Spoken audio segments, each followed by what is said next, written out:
Биыл наурызда қазақстандықтарды 5 жұмыс күндік аптада 5 демалыс күні күтіп тұр. Мерекенің бірінші күні жексенбіге түседі. Сол үшін ол автоматты түрде 24 наурызға ауысады. Ұзақ мерекелік демалысқа қарамастан, коронавирус ахуалына байланысты биыл ауқымды мерекелік шаралар мен көпшілік қыдырулар тағы да болмайды. Алайда рейдердің мәдени және спорт мекемелерінде бұл күндері онлайн режимінде санитарлық талаптарды сақтаумен тақырыптық шаралар өткізіледі. Наурызды тойлауға арналған ұлттық мәдени орталықтардың концерті Халықтар достығы үйінде өтті.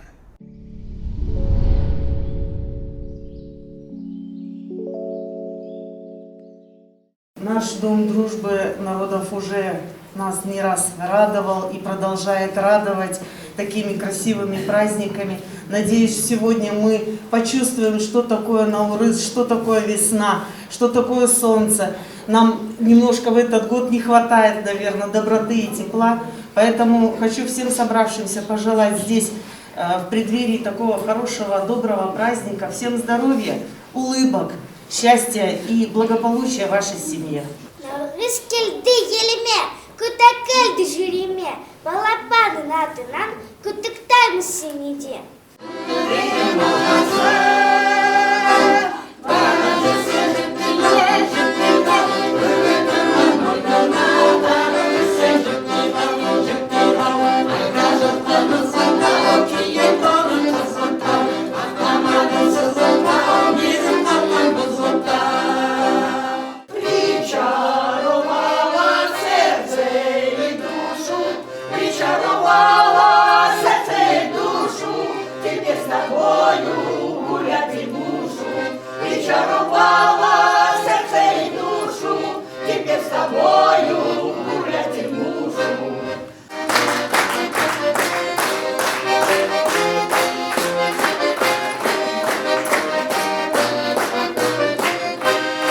Праздником, тем более такой теплый, Наурыз, весны. Пожелать всем нам добра, надежды, чтобы мы пережили этот тяжелый путь, который нам сейчас выпал, чтобы все остались здоровы, живы и счастливы.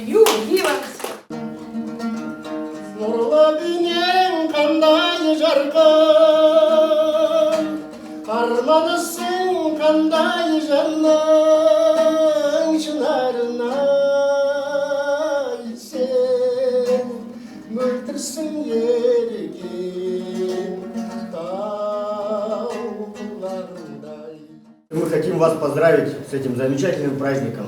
Наурыз мейрамы құтты болсын, достар!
В преддверии такого прекрасного праздника разрешите вас поздравить всех с наступающим праздником, пожелать вам крепкого здоровья, во-первых, творческих полетов вам.